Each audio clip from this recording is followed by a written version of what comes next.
From a front bedroom to bunkhouse, we have the RV floor plans that fit your budget and lifestyle. Don't wait. Visit Campers Inn RV today or shop now at campersinn.com. Hi, this is Tony Joyce from Joyce Cooling and Heating. Now that winter is here, your comfort and indoor air quality are more important than ever. A new heating system with a state-of-the-art air purification, humidification, or zoning options can make hibernating a lot more pleasant. Upgrading to any type system will save you money and ensure a worry-free system. Don't wait until you have no heat. And remember, that's Joyce Cooling and Heating, 882-4244, or on the web at joycecool.com.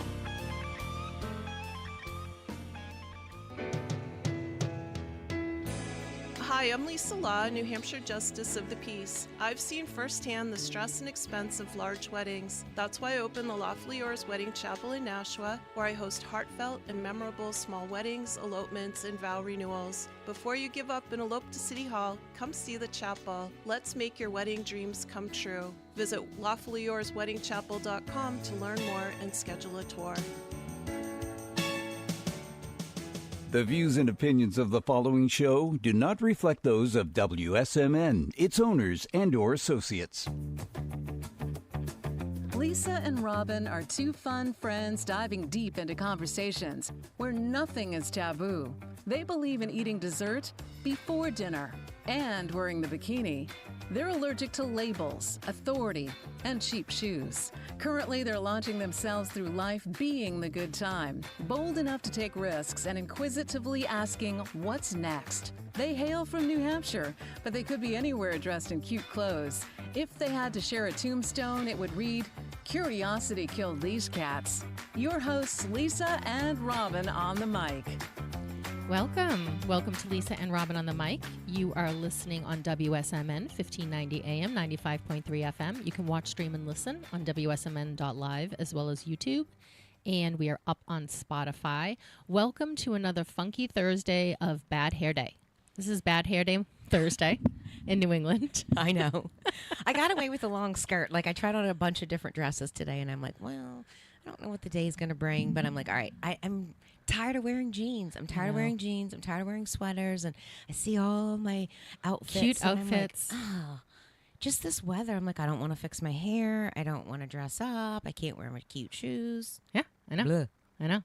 And yesterday I walked out and it's rainy and I'm thinking, oh yeah, it feels like spring. Yeah. But it's only March, the first week of March. This is a lie. This is the New England lie. We are like knee deep in mud season right now. Yeah.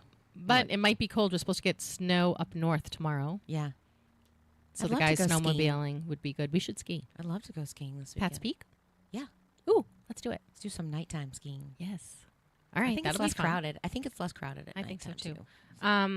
So welcome to another episode with my nice voice. We are into the month of March. So what I thought we would talk about is, you know how I'm always going on about the fact that the new year does not start in January. Yes, It is absolutely ridiculous and silly that we would take the darkest, most hibernating point of a year and be like, let's start new things. Yes. So we're not going to do that. What we're going to do is say, hey, spring's around the corner. We've got maybe 14, 15 days left till the beginning of the calendar year of spring. But we should see March as the new year. We should start our ventures in March because it coincides with Aries energy. Opening the pool. Yeah. You should open the pool in March. You should be prepping. These are the things you need to prep. I'm going to open April. So we're like 4 weeks away. You're prepping for your bikini body. You're all kinds of things. You're starting your any new project you want to do. You should really start now, not in January. Yes. I think your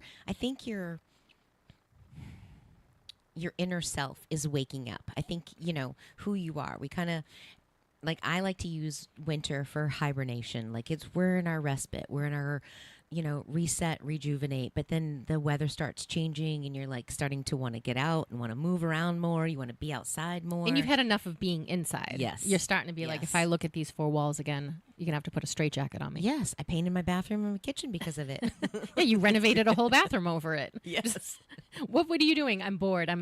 I tore apart my bathroom. I don't have a vanity or a toilet in my bathroom anymore. No. I have the toilet and the vanity is kind of in place, but the wood that we got for it, it's really, I cannot wait to see it. I'm so excited. My sink is coming today. By tonight, I think. my faucet is supposed to be here next week. And that dress I ordered from Val that Val wore. Yeah. Shout out to Val's awesome wardrobe. She does have a great wardrobe. And what was really funny is, so it's very difficult to buy women clothing.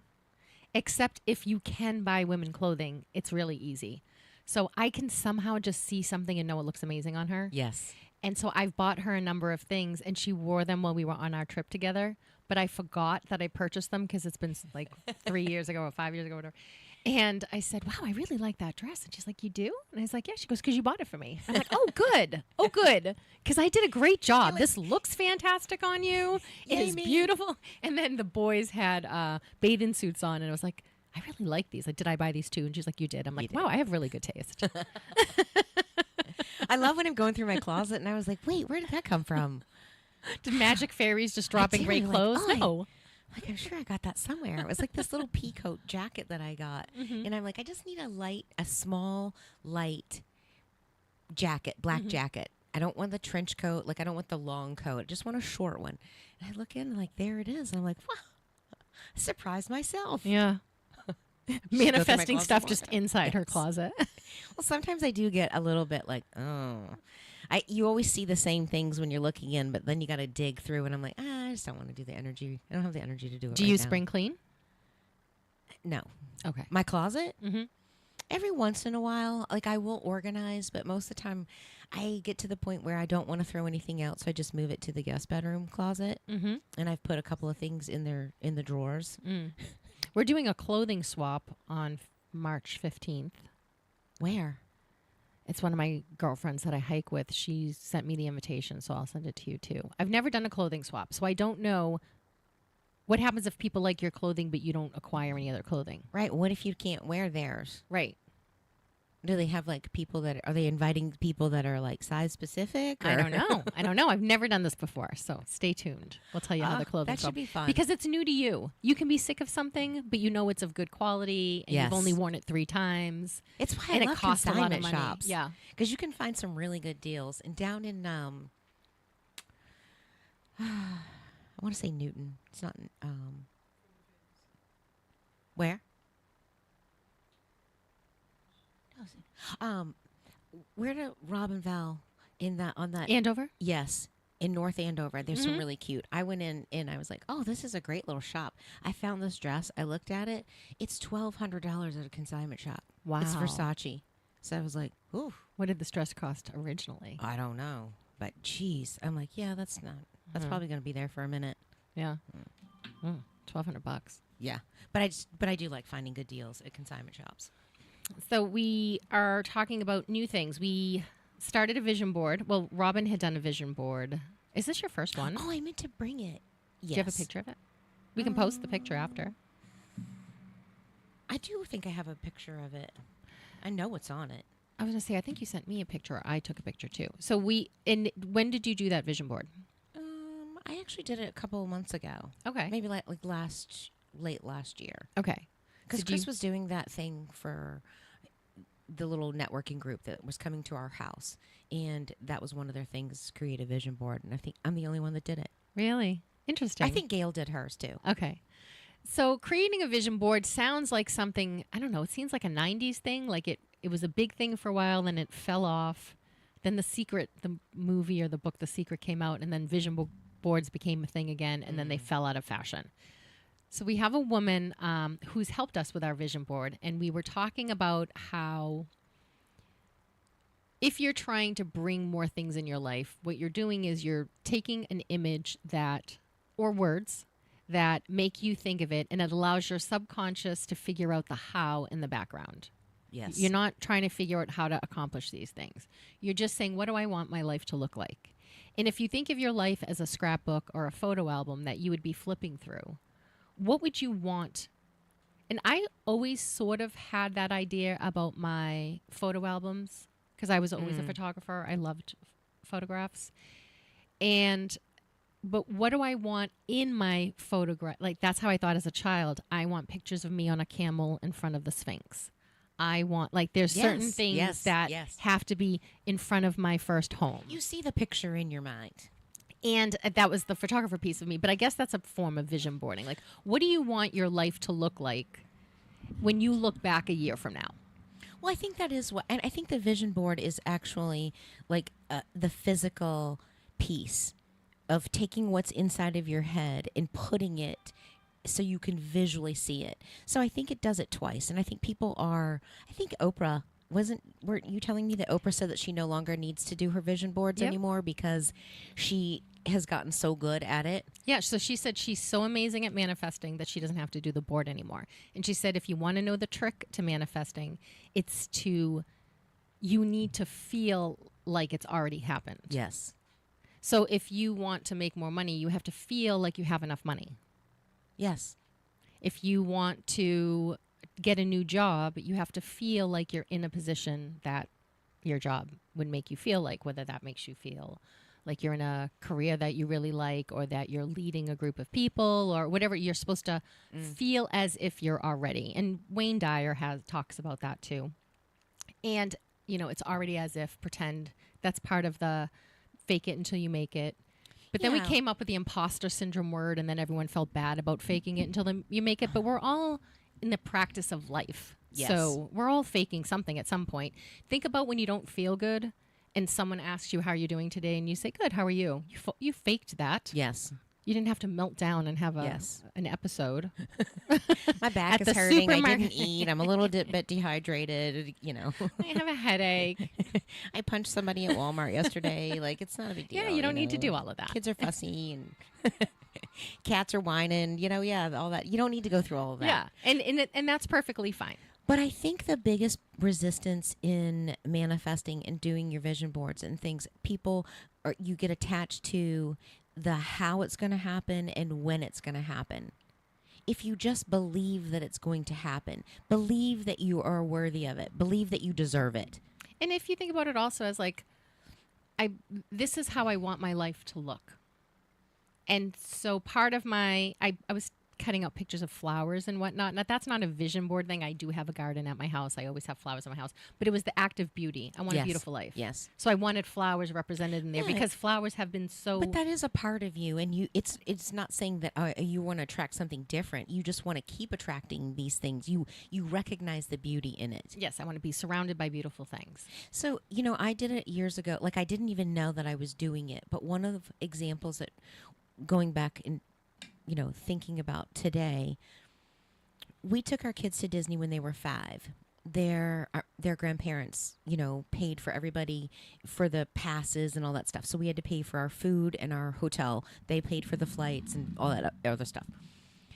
So I said we wanted to go back. We had made a date to do it again when they were 10, to go at 5 and to go at 10. They'll remember it more, blah, blah, blah. Well, we went through a divorce at that time.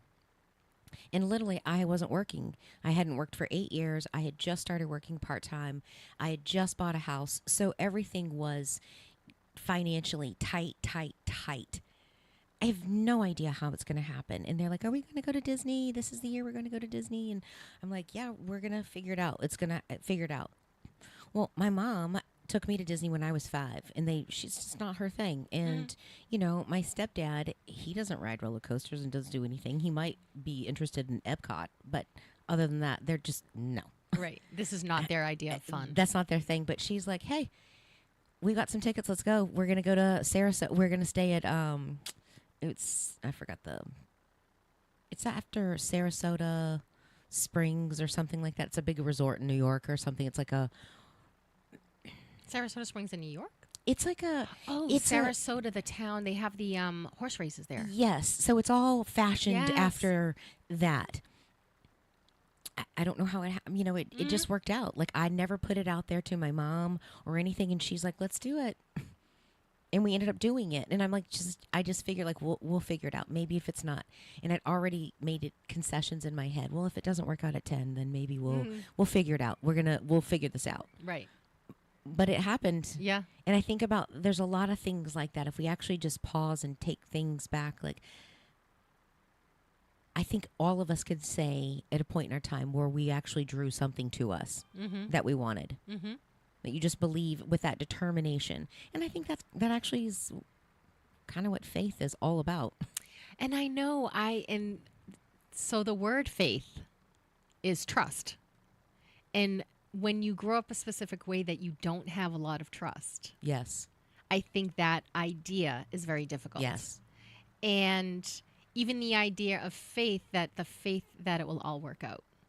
Yes. That's something you either believe or you don't believe. Well, so I can say you could take out faith and say belief. Right. Something that you believe it's going to happen. Right. And I like the word trust too. If I trust that if I do the right steps, the right outcomes will happen. Yes. If I take the right action, the results will be either, if not what I imagined, because nothing will be what I imagine, at least better, good or better than. So when I was learning to fly, because I had no reference point for it, I imagined something. How off reality was significant, except it was still better than I could have imagined. And I think that when I think about the vision board, and as I think there's some component of it too to work in pictures. And you don't have to go through magazines. You actually went online and said of the things you want, you printed out pictures. Yes. So so you don't have to try to find the image in a magazine or find I it. don't You get can magazines. Yeah, That's clutter. I still do. And I do like flipping through magazines. Yeah. I also like flipping through magazines because social media is an endless scroll. Yeah. Where once I flip through a magazine, I'm done. I've had my fill Yeah. of pretty images. But there's something about transitioning to feelings and pictures and not language, full-on language, that helps shift you from left brain to right brain. And I think when we're young, we all have a little bit of that in there. Like we all want to draw, we all want to paint, we all want to do that. And then as we harness our skills for school and all of that other stuff, some of us really hold on to the creative part of our minds and some of us don't. Some of us find it very difficult to imagine. I'm a big reader. As the story is written, I can physically imagine it like a movie reel in my head. But I think that is a continual practice. But I noticed when I was cutting out the images and then I would put them away and then I would pick up the images again. And then I was like, what's missing? And then I would go, like you did, go online, find the pictures, do the screenshot. Yep. And all that. And as I'm putting them up and I'm organizing them, a whole different shift happened in trying to place them on the board. And it reminds me of when we used to print out photographs and put them in an album. I would want my album to tell a story, so that if you picked it up, you would see my life. The in progression story. of yes. And I used to date things so I would not forget, And I remember it was really funny. I wore a dress that I particularly love from Peridot in Manchester, and I've worn it enough now in fun occasions and at work that it showed up on my Instagram like 3 different times. And I'm like, are you allowed to have the same dress on Instagram in 3 different times?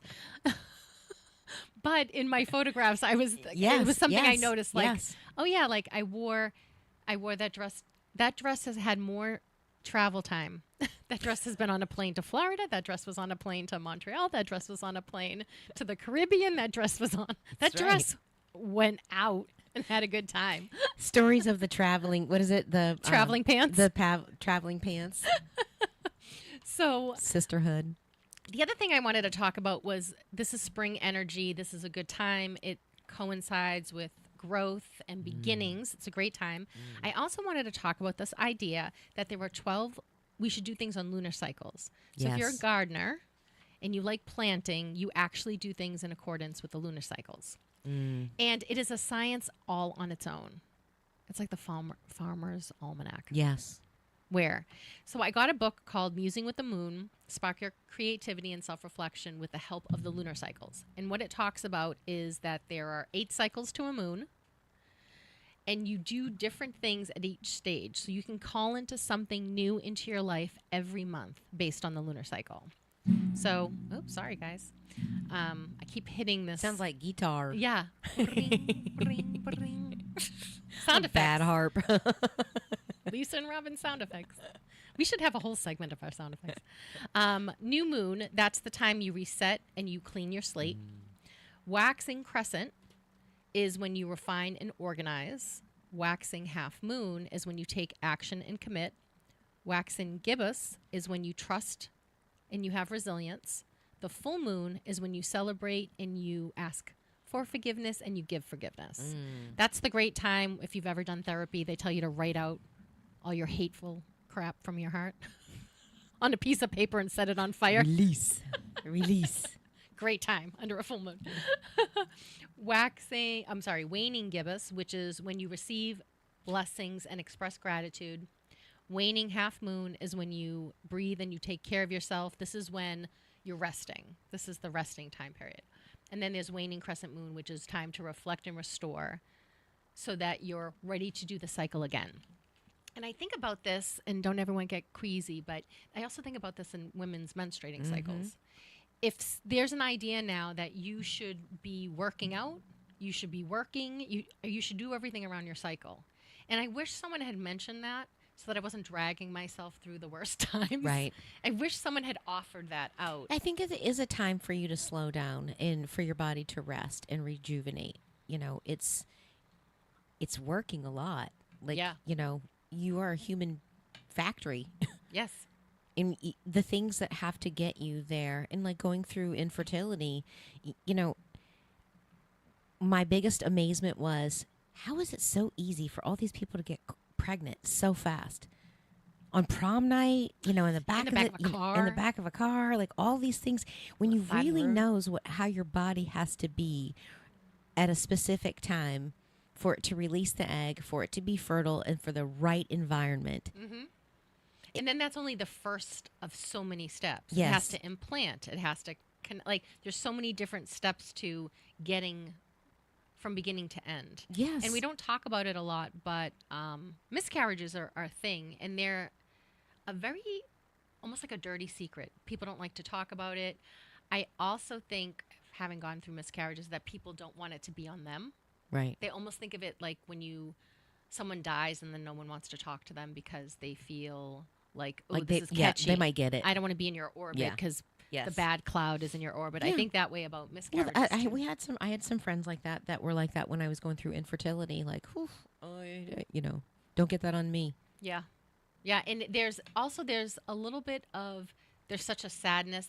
You never know what to say. Yeah. And I think most people don't understand that you don't have to say anything.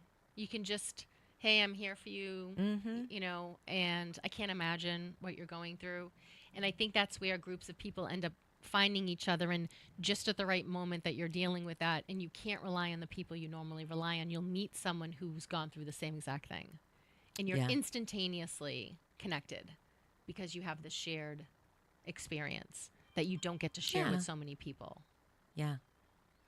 Somebody said to me years ago, she said, you know, a woman, we have so many miscarriages in our life that we never even know, you know, that eggs get fertilized and they never make it past, you know, being late. You know, they never make it past that 28 days. So it's, and she was saying to me, it's a beautiful thing that you have brought life into this world. You didn't bring it into this world. You sent it straight to heaven. And you made an angel, is what she would say. And I thought that was beautiful, because it wouldn't have been, this environment would not have been good for that baby. So I liked thinking about that, is thinking that, you know, you just made an angel. And that's pretty powerful. Yeah. And so when we talk about doing things in the lunar cycle, I wanted to go through some of the exercises. So when's the best time to have best passionate sex? 2 days before your ovulation. No, I mean, Oh. I thought we were trying to get pregnant. Based upon the moon. I thought we were trying to get pregnant We're up in past here. that now. I know, but our listeners might not be past Ain't that. nobody here. Sperm lives for 3 to 5 days. Well, but everybody wants to know, like, what's the best time to have sex for anybody? In the cycle of the moon. I don't know. She's not talking about sex. She's talking about bringing things to life. All right, so bringing things to life. That is a baby. Love. Yes. Or like, when are you most open to receive love? Well, if you're looking for love, right, you would set a commitment. No, you would start the process on the new moon, you would reset and you would clear the slate Yes. for someone to come into your life. Yes. You would clear the slate so that you're not bringing the I hate him baggage or she ruined my life baggage. So don't be on the prowl on like the full moon. No. The full moon, no. So if somebody is most likely going to come into your life for, I was going to say hot, sweaty sex, but romance, it would be... I would think the waning gibbous, because you're receiving blessings and gratitude during that time. That's what I would think. I like that. We're going to go with that. Until somebody tells us different. All right, so I want to hear, what is you had a phrase that you said, I'm not going to tell you mine. Oh, okay. So we were talking about and how our minds work are just their constant digressions. Yes. Okay. So I was putting my pictures up on the board, and I was thinking that, I must have been listening to a podcast too. And they were saying something, and I said, I'm never going to learn the definition of that word.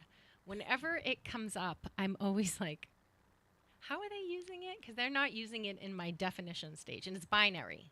Oh, binary. And it's talking about gender, and there's non-binary. And I'm like, I never know what that means. I have to look it up every single time. And I looked it up that day, and if you ask me right now, I still don't know what it means. I'm like, I don't know what it either. I know I would say, like, I would think it's something that doesn't connect. Right? Like binary, like it's binding together. Okay, so a non-binary pronouns are not gender specific. They are used by people who don't identify as male or female. So they're the their people, right? And so, but every time it comes up in a conversation, I can't remember that. I cannot remember that. Yeah. And I think, is that an example of how old I am, that my brain won't learn? But a new that's not a definition new to word. That's not a new word. No, but we're using it in a completely different way than but what binary what was the exists. original? Binary as an original term. So I had to look up non-binary pronouns because that is how. Because that's all you see is what. So the definition of binary, it's more like, I think of it as a computer term. So it says relating or composed or involved in two things, testing the binary or dual chemical weapons, relating to, using, or expressing a system of numerical rotation that has a 2 rather than a 10 as a base. So again, this is all or things, something that having two parts. Yes. Which, okay, a binary star. Right. Which is interesting. But I always think of it in computer terms. But so when I started thinking of that, I'm like, well, we're changing the definition of some words to be other words. And I was like, you know what we don't use as a phrase that we used, at least in my city of Somerville growing up? Maybe street slang. But did you used to say, like, you really have a hard-on for her? Or you really have a hard-on for him? I've heard that. Okay. Yeah. So you would think it means can't hard say that anymore. Right. Can't say those words anymore. Those are very patriarchal, awful words. But here we go. Here we are on the cycle. So you would think a hard-on. No talking about genitalia. I love talking about genitalia you love on the genitalia. radio. Love that word. I love that word. I think that's my favorite word. So you would think hard-on, because it's the slang word for an erection for a man, you would think if you said you had a hard-on for someone that you were saying you liked them, but it's not. It's the sarcastic part of it. It's when you have a hard-on for someone, you being contemptuous and critical, and like you won't give that person a break. You have a real hard-on for so-and-so. Yeah. Like, that means you're really, like, up there. You're gunning for them. Yes. They've got them in. They can never do anything right. You are looking for every flaw. And the truth of the matter is when you're like that, they have all your power. Yes. Because you're all your power. You're all hard up and you're angry and whatever. But and so I was like, wow, we don't ever use that anymore. I said, when did we stop using that? And then you talk to someone about it and they're like, did you use that often? I'm like, I did. Like, especially in an office corporate environment when I worked in, like, they have a real hard-on for me. Like, Yeah. they really don't want me to succeed. Yeah. That was like also, it was funny how corporate America and that term are cemented in my mind. And I'm like, but no, I think it's the city girl in me that would even say that in the first place. But I really brought that out in corporate America. Oh my gosh. So that was funny. a phrase that I was like, wow, it is so out of fashion to say that you have a hard on for someone. And if you said it now, is it so far out of fashion that someone would have to look it up, like I look up non-binary? Yeah. And then would they have to say, oh, I it's would actually think the that opposite. You're not hard on liking the person. Right. It's the opposite. Yes. The sarcastic part. You've got them in their sights. Yeah. So is there any words or phrases that you're like, wow, this is really out of fashion? Well, cast your pearls before swine was one of them. What? This is a Southern phrase I've never heard before. Don't cast your pearls. It's in the Bible. Don't like it. So it means like don't cast your pearls before swine. It's like, you don't give a gem to a pig. They're just, Ah, okay. They're going to eat So, it. so don't, yes. And it's going to poop it Swallow out it. later. They're just going to eat that whole and like just keep on moving. Like they're not going to digest that thing and be They're like, not gonna oh. appreciate Yeah. So when you have a nugget of information, like just, it's like know your audience. And don't waste your time. Don't waste your time on those people that have hard-ons for other people. Like Yes. giving them good advice. Like don't cast your pearls before swine. Those are your Ooh. gems. Yes. So, and I love this. being sold down the river. Yes. Oh my God, that's really a good one. Yes. Barking up the wrong tree. Yes. A penny for your thoughts. Yes. We don't say that because nobody asks for your thoughts anymore. Everybody wants to just bleed their opinions all over That's you. because we have everyone's opinions Yes. everywhere. Yes. All the time. Now we're like, could you keep that to yourself? Yes. Dressed to the nines. Have you That's- ever heard that? Because that was the Southern That is on my vision board. dressed to the nines. I swear to God, that's on my vision board. I was like, I got to do that because we don't do that anymore. So other fun facts is toy prizes and cereal box no longer exist. Really? Do you remember that? I do remember. Also remember picking all the marshmallows out of Lucky Charms because I didn't like the cereal, but I Yes. wanted to eat those horrible stale marshmallows. Yes. They kind of they crunch and then they kind of dissolve. Yeah, and it was Or they get stuck in your teeth. and then it was an addictive. Like I have to keep doing this even though I don't like it. Yes. So other things that I thought that no longer exist. Freedom to be a kid. Yes. Freedom to be a kid without influence from the internet or having your worst moment immortalized. For everyone to consume. Yes. But playing outside by yourself as a kid or playing in the neighborhood unsupervised. By yourself. Yeah. Playing outside by yourself. I was an only child. I always played outside by myself. I used to throw the ball against the stairs so I could catch it because I didn't have anyone to play catch with. Yeah. Just throw it away. So I used So to think just what's funny is I bought this little tiny marbly ball. It bounces for my cat as a toy, so he could like a new toy. I always try to think of new things for my cat to have toys. He's so spoiled, and he likes it when it bounces. But if it just rolls, he's not into it. So he likes to push it down with his paws. Yes. So I bounce it against the stairs to make it bounce, and then half of the time he just watches me, and I'm like, I am the child who is still playing on the stairs by themselves. Like, Yes. how can this be? So we have these little tiny Nerf balls. They come out for a Nerf gun. You can shoot them.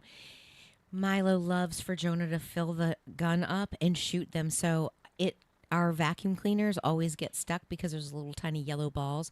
And they're they're Nerf and they do bounce, but he loves for you to throw it against the glass door in the living room and because it will, who knows where it's going to go and it will bounce. But he likes when he catches that step and it goes back and he's just frenzy. And he actually has 3 balls in the downstairs shower. Does he pick them up and bring them there? You can hear them rolling, yeah. Yeah. And you'll hear them rolling. And his other favorite toy is the little brown felt chair scuff things that you can put Yes. on the bottom of your furniture. They're But- adhesive so that your chair doesn't scratch the hardwood floor. Yes, but he likes so I would put some of them back to back, and so now it's thicker. But he'll carry that around, and it does not matter what it is. And Those are his Auntie's favorite toys. toy. He does have an Auntie's favorite. Yes, he does. He loves his chicken. He's ready to go up, and sometimes I see the little chicken on my pillow, or there's the chicken and the lobster and 2 strings right by my bed. Like, get up, Mom. Etiquette that is forgotten. Okay, I'm ready. Pulling a woman's chair out. Oh, holding a door open for another human being. Yep. Or just standing up when somebody either of authority or an older person giving up your chair, giving up your seat on the subway. Thanking people when they let you cross them in traffic. Yes. Yes. Today I waved at the there's a bunch of people out at one of those oil change places on 101, and they're all holding their sign, and I like beeped and I just waved, and you know, you see all of them smiling, and I'm like, yeah, I'm not stopping, but yeah, I'm gonna do that. I'll acknowledge you. Acknowledging people at hostess stands at Yes. restaurants with eye contact. Yeah. Opening the car door. Yeah, opening the door.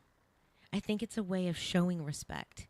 Like when you help somebody, like my grandfather always, and looking back, like my grandparents were in their 50s then. So I felt like I'm in my 50s. Like I can open my own car door if I wanted to, you know, I don't need the help. But it was beautiful just to watch. Like, I think that's to me, it's a representation of a respect of the energy of the masculine energy and the female energy. And it's like, you are showing the strength is coming over just to nurture. Not that you need it. I was reading on one of them, never walk when you open the door, or never walk through a doorway, allow the woman to walk through first. And I was like, oh, I didn't really know that, but I hold the door for a lot of men too, and they're like, no, you go ahead. And I'm So like, I no, was beauty just gonna before age. So I will say that I hate when people scoot through the door so they don't have to touch the door and then it closes on you. I want to grab them by the back of their hair. Yeah. I have that urge, but I don't. But that makes me then want to hold the door open for people. So I always hold the door open for people. And most of the time, people won't even say thank you. I know. But when you hold a door open for a man, I cannot tell you, I'm just rifling through them in my mind, how excited they are. Because they'll go, is that for me? Yes. Or no, me. Yes, I do it yes, for yes, you. yes. Like, so try an experiment for the next week of holding doors open for people. Mm-hmm. And I know, like, at the supermarket, it opens automatically. But when you're going into the gas station, store, or the little store that's attached, that doors don't open. Try doing that and seeing the experience. And one of the things I started years and years and years ago was to say good morning to people. Mm-hmm. Acknowledge people with a good morning. Good morning. Yes. I know it's not a good morning. You know it's not a good morning. We can lie. This is a good lie. Good morning. But it's an energy and an intent that you're putting out there. So it's not really a lie. Right. So, and then I started getting my spouse to do it, and then he will tell me I had to go through 12 people before I got a hi back, or a good morning back, or an acknowledgement. So, try it. Just try these little experiments, and then you will see as things shift, certain people respond to you a certain way. So, I'm always. I start getting pissed after I'm like, now it's like 7 people through the door, and like nobody's saying thank you. Then I'm like, all right, I'm good. Yeah. You I can don't have work enough. here. Yeah, we don't want to give off the impression that I work here. After you. You're pissing on my blessing, man. You're I'm trying to feeling do a P. good, and Diddy? now Are you're you- making me mad. Are you feeling a P. Diddy? Are you feeling a P. Diddy on your Yes. good mood? Feeling like a little P. Diddy right now. Handwritten notes. I still do those. I know you do, but Most people most people don't. Oh my God. So, you know that song Thrift Shop that we always listen to? That's 100 years old. He says, yeah, what's the name again? Hey, Macklemore. Oh, Thrift Shop. Thrift Shop is the name of the song. And he says, I should have washed this before I wore it. It smells like P. Diddy sheets. And you know what's really funny? And then 10 years, everyone's like, hey, did you know? And it's like, they sang about it. They rapped about it in music. Yes. 10 years ago, we just had to Yes. listen. Yes. They were telling us the truth, those See? rappers. Yep. They were throwing some truth bombs. Helping others out when you see them struggling. Helping people get I to think their we were all traumatized by the pushing the grocery cart back, or helping people get their groceries in, and just, we were traumatized a little bit by that scene in Silence of the Lamb where she helps him load the furniture and then he smashes her in the head and Yeah, puts her in a that's true. hole. That So was we a have little that as our Yes. backstop. Yes. When we don't do it, we're like, I just can't wind up in someone's van. Don't ever do it in a van. Well, you do. First You're off. looking to see, like, can I take this person? Yeah. You're feeling the energy, like, are they gonna take me, or are they gonna let me help them? We were at the Laconia Bike Week. And we're all at the side of the road taking pictures. One of us rescues a turtle. We're doing all this stuff. And the guy who takes the photographs of everyone coming by comes over and starts chatting with us. And so now we're chatting with him. We're having a good time. And then he says to Val and I, hey, come over to my van. I'm going to show you something. So we go, okay. And so we're following him, right? And then Val's yelling back to our guys, our 6'4", 6'1", 250-pound guys, we're going to a van with some stranger. Do they follow? No, they're not interested in it at all. And I said to Val, it's okay, I can take this guy. And he was like, the guy turns around, what? I'm like, I can totally take you. Show us what you have in your van. So what did he have in his van? A beautiful picture of a bald eagle. Wow. Taking off the branch of a tree, looking at him.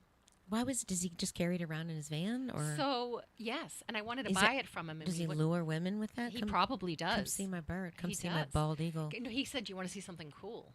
He didn't even tell us it was a bald eagle. So he said he waited all day for that picture. He had found this bird on the river. And he said, I had been just watching him, but my camera was down. And the bird looked at me, and I heard him say, lift the, get ready. Yeah. And I put the camera up, he took off and then looked at me. I felt like he wanted me to take this picture. And I was like, I truly believe that with animals. That's I cool. totally believe that telepathic moment when you're communing with nature in a way. So that was our, you can sometimes go to the van. Or the hatchback. Maybe it was more of a hatchback. You just have to feel it out. You just have to know you can take the person.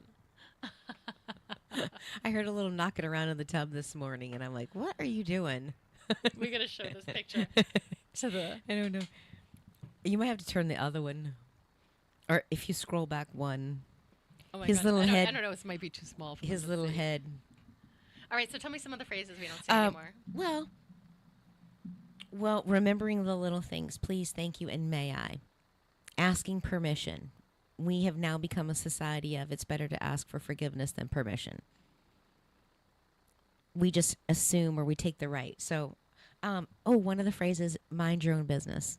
Do you remember how many times I heard that growing up? I heard that every single solitary day. Keep your eyes on your own paper and mind your own business. And we as a society, we have to talk about this now for probably 13 minutes. That's fine. 13. Go.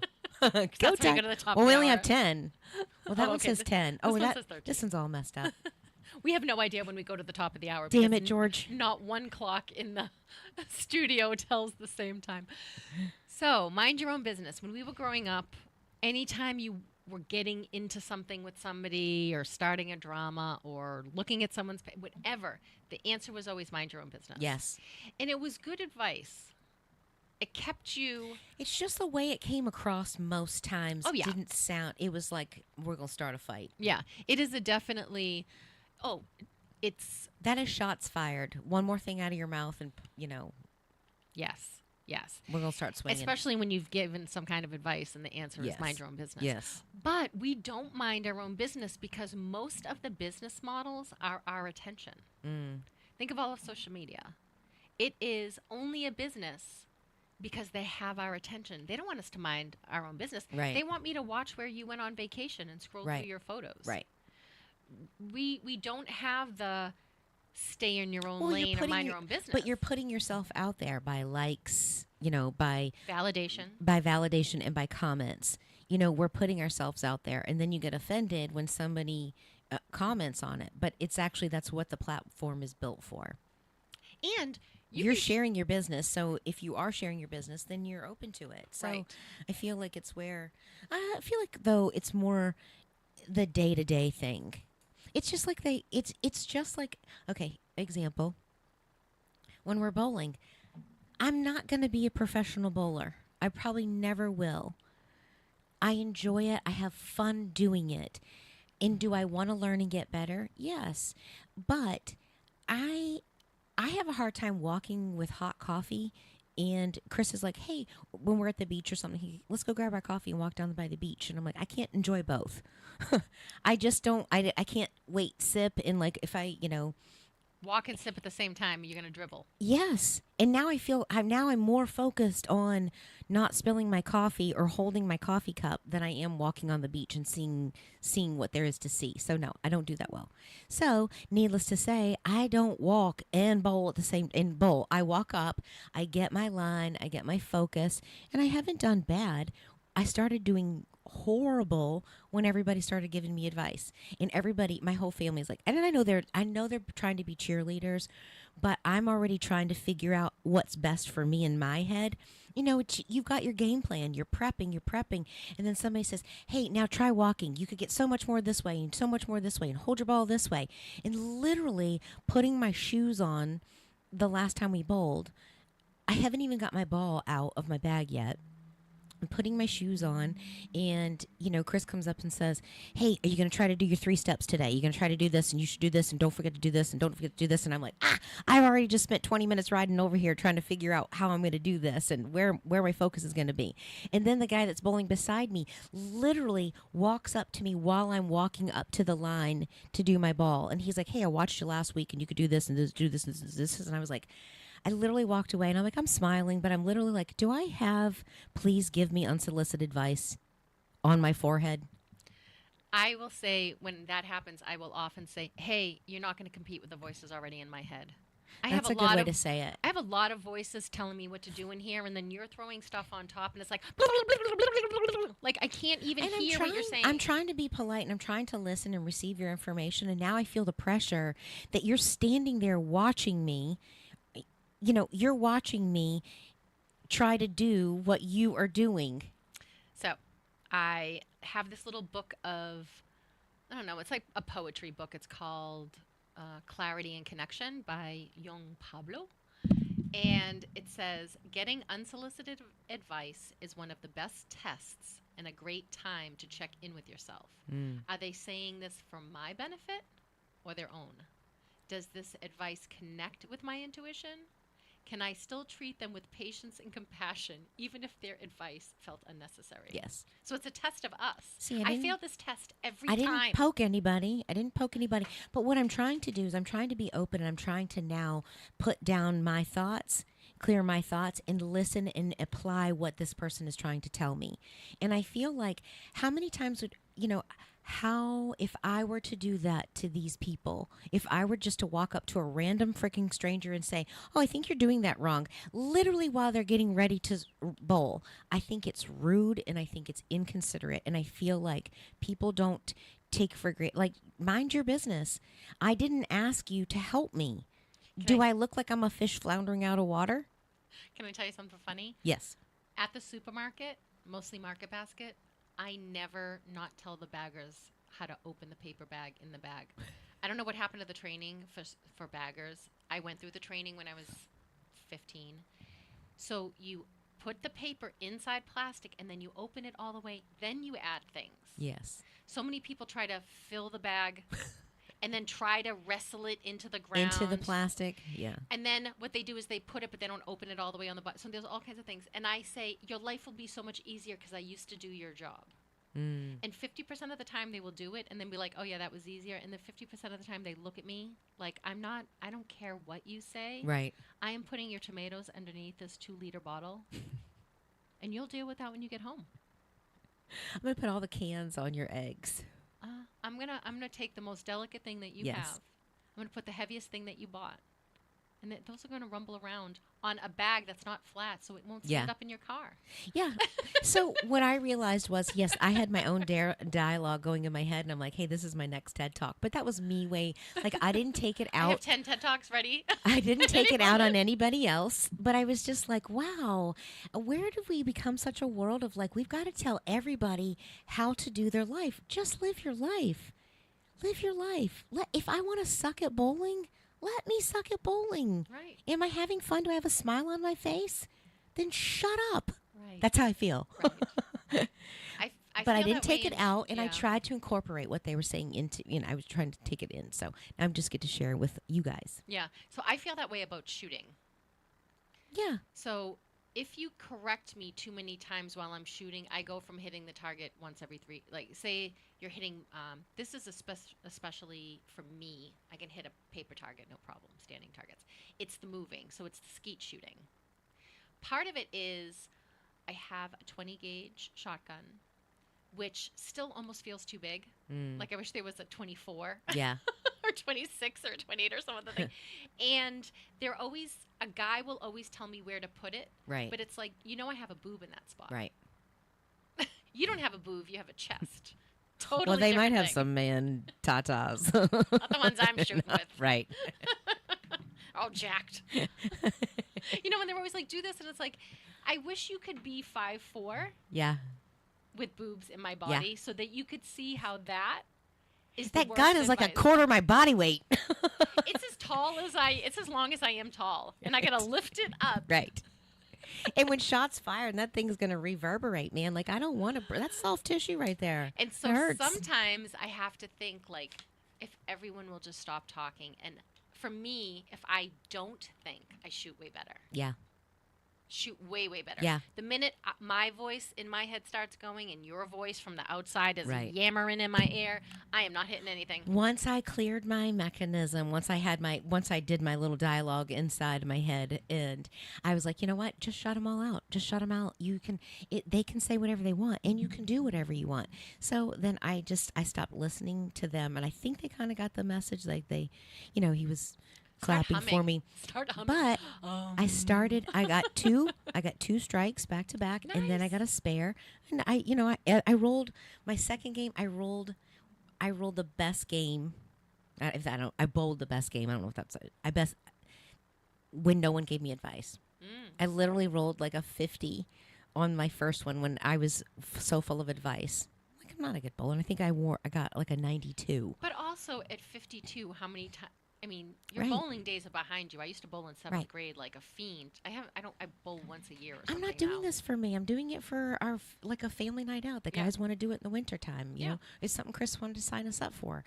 Do I enjoy it? Yeah, but I enjoy it because we all do it together. Yeah. I don't care about winning. I really don't. And they want you to win more. They want Yes. you to care about Yes. winning a little bit. You need to get your handicap. You got to make sure you got to match your Could you handicap care this year. about winning just a little bit, just a little teeny tiny bit, just teensy tiny? Now, if he would do that for me, yes, I would. So one of my favorite all-time saying, mind your own business, but leave people better than you found them. That's probably my number one. I like that. And one thing that we don't do is we don't apologize sincerely in person anymore. Really? I'm trying to think of the last time someone apologized to me. I just think I that can't think of it. you send a text message, "Oh, I'm so sorry. I'm sorry. I'm sorry I hurt your feelings." Or it's the looking in someone's eyes and being vulnerable and saying, "Hey, I'm sorry I hurt your feelings," and mean it with sincerity instead of like, I already apologized. What? You apologized that you hurt my feelings? Or you didn't apologize for what you said. Like, so I think that's a lost art that we should bring back. Any other ones in there? That's You had pretty some much good it. ones. I did. I tried to. That's pretty much it. I was going to think if anything. Then we get into unlived life. Ooh, unlived life. Yeah, we'll go to the Yeah, top of the I hour love with that unlived one. life. Because I have some questions from here, from the Musing with the Moon, that we can do for the unlived life part. Yes. I would like to do that. And Walk on the outside of the sidewalk. Chris does that. Sometimes. Yes. He walks on the outside of the sidewalk, but a lot of times he'll grab my arm up here. And when he always grabs my arm up here, I mean, I know it's because he reach out. It's a comfort spot. It's where it's just an easy spot to go grab quick, but it happens. I feel like a rag doll. Like there's a movie. Remember the movie Casino? Robert De Niro is grabbing Sharon Stone by the top of the arm where you're talking about. And what Yeah. she does is pull her arm out in like a funny way. So Yeah. every time John, when we are in public and John grabs me that way, I always do it. So people are always like, is this an altercation? And we're giggling because we know from the outside it looks like he's dragging her and she doesn't. No one Yes. ever does anything. Yes. I usually go pop. I do the side. So thank you for listening to Lisa and Robin on the mic on WSMN. We're going to go to the top of the hour. We will talk about musing with the moon. We'll talk about unlived life and vision boards. You're listening on WSMN 1590 AM, 95.3 FM, and you can watch, stream, and listen on WSMN.live as YouTube. Please stay tuned to these announcements. WSMN 15.